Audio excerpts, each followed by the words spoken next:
तो चलिए हम वर्ण के बारे में बात कर रहे हैं। वर्ण वर्ण उस मूलधन को कहते हैं। वर्ण उस मूलधन को कहते हैं जिसके खंड या टुकड़े नहीं किए जा सकते। जिसके खंड या टुकड़े नहीं किए जा सकते जैसे छोटा, बड़ी ई, व, च, का और खा, ये आपके टुकड़े इसके नहीं किया जा सकते। वर्ण भाषा की सबसे छोटी इकाई है।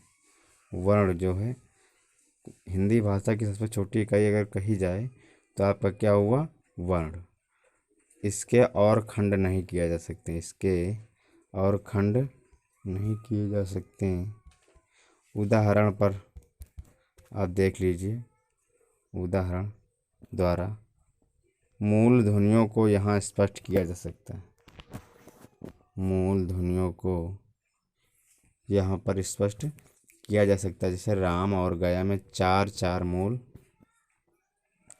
ध्वनियाँ हैं जिसके खंड नहीं किए जा सकते। जैसे यहाँ पर राम का दे रखा रा, फिर इसमें जब बड़ा या की मात्रा लगे तो आपका ये बड़ा हुआ।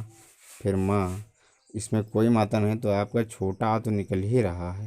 राम आ निकल रहा है ना, इस प्रकार ये आपका रा आया। अब इसी प्रकार गया का देख लीजिए।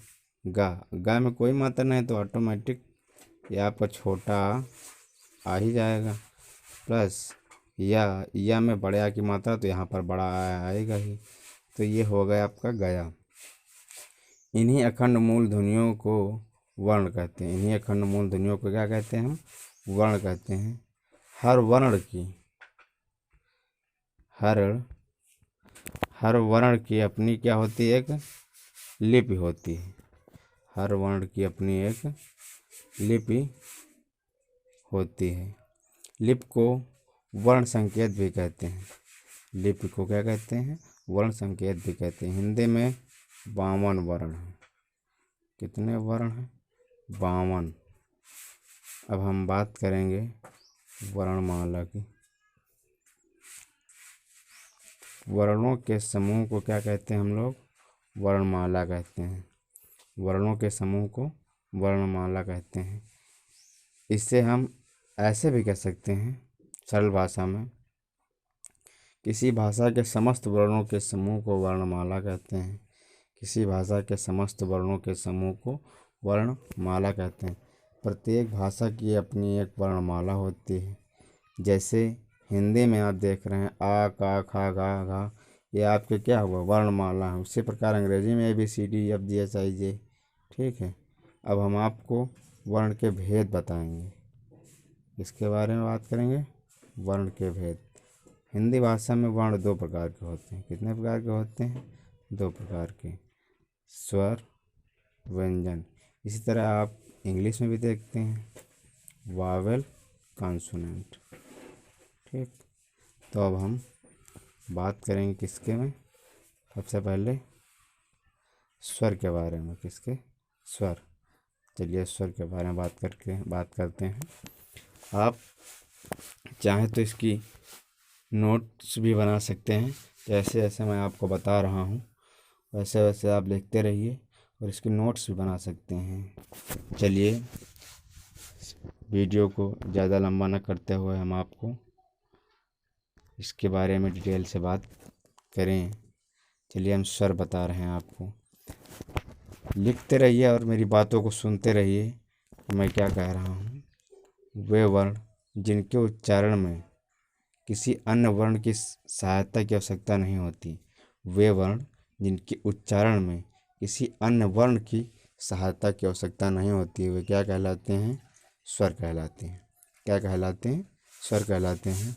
इसके उच्चारण में कंठ ताल का उपयोग होता है। इसके उच्चारण में कंठ ताल का उपयोग होता है। जीभ होंठ का नहीं।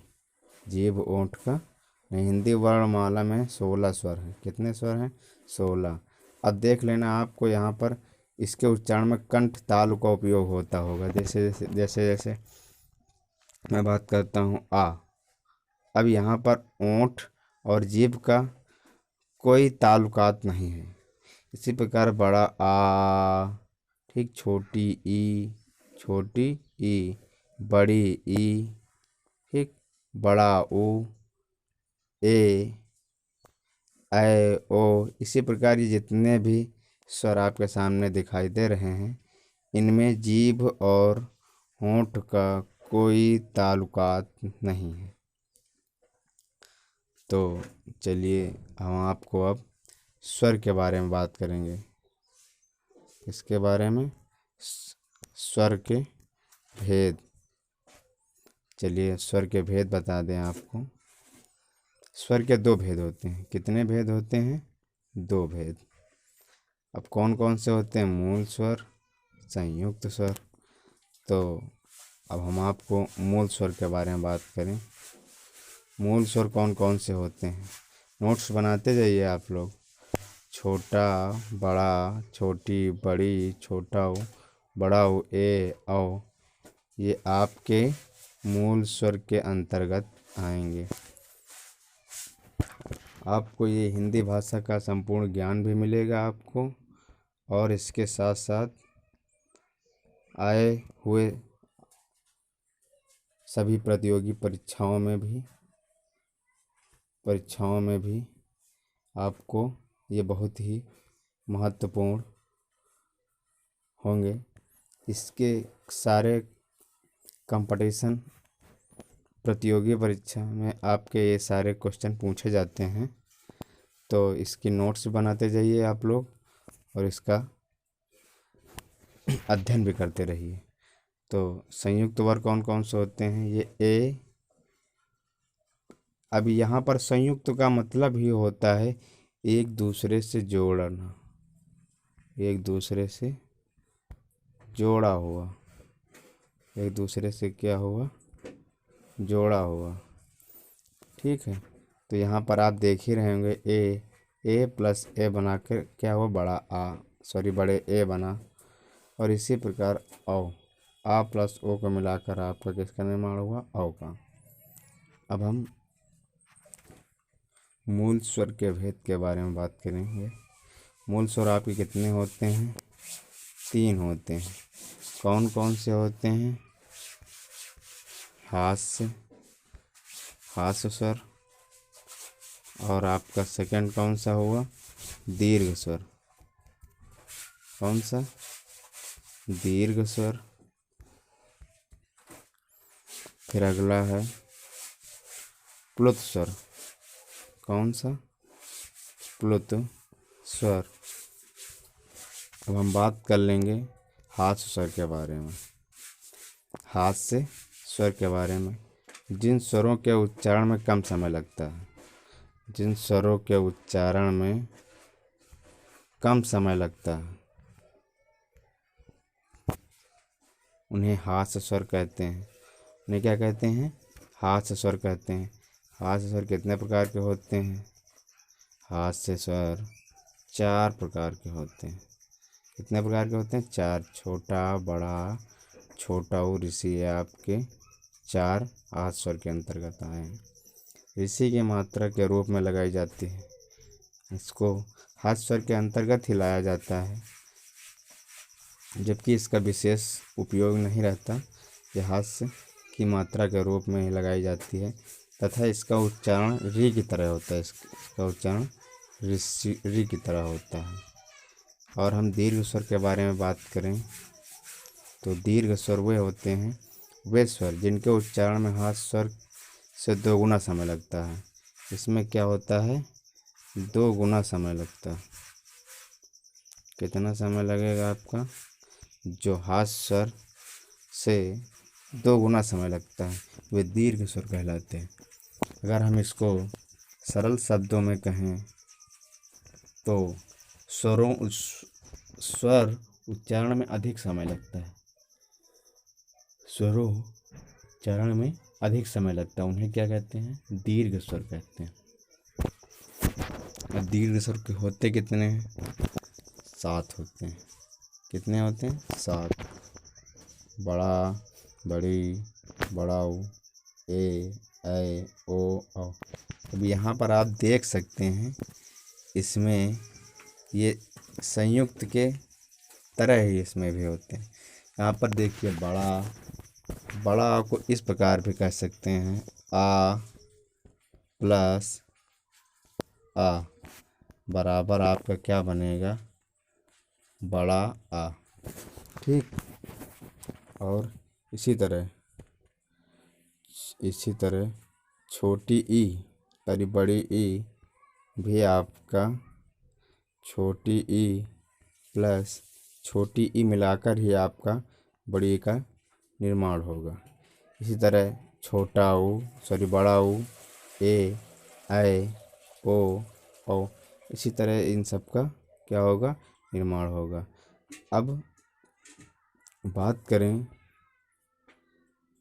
दीर्घ स्वर शब्दों के दो शब्दों के योग से बनते हैं, जैसा कि आपके सम्मुख है। अभी जैसा कि मैंने बताया, बड़ा आ प्लस आ बड़ा आ हुआ, बड़ी ई प्लस ई छोटा ऊ बड़ा ऊ प्लस ऊ। इसी तरह ए, ऐ, ओ, औ ये आपके दो शब्दों के योग से बने हुए हैं।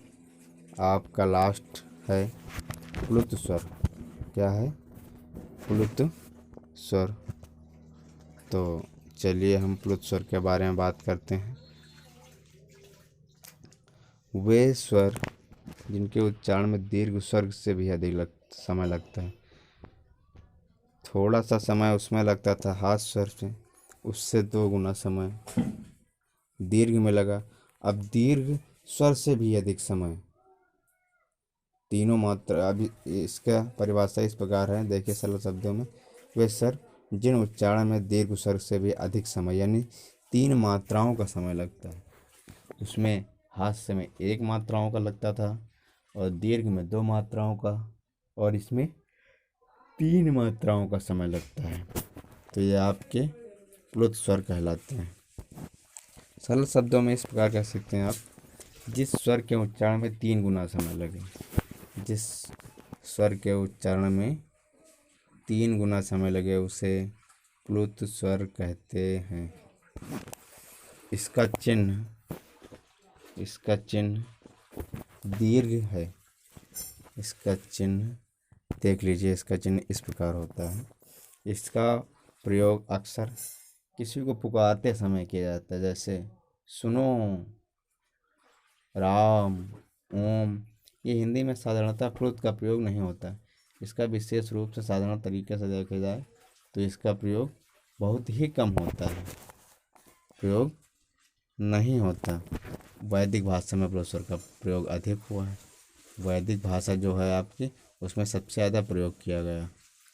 इसे त्रिमिक स्वर भी कहते हैं। इसे क्या कहते हैं, त्रिमिक स्वर कहते हैं। अन, आहा, अयोग, वाह कहलाते हैं। ये आपको इसमें याद रखने योग्य बात है। अन और आहा पूछ सकते हैं कि आपसे अन और आहा क्या कहलाते हैं, तो ऑप्शन मिल जाएगा आपको। वहाँ पर अयोग वाह कहलाते हैं। क्या कहलाते हैं, अयोग वाह। वर्णमाला में इनका स्थान स्वरों के बाद और व्यंजनों से पहले होता है। स्वर के बाद और व्यंजन से पहले होता है, यानी वर्ण में इनका स्थान स्वरों के बाद, यानी कि कहने का यही मतलब है कि औ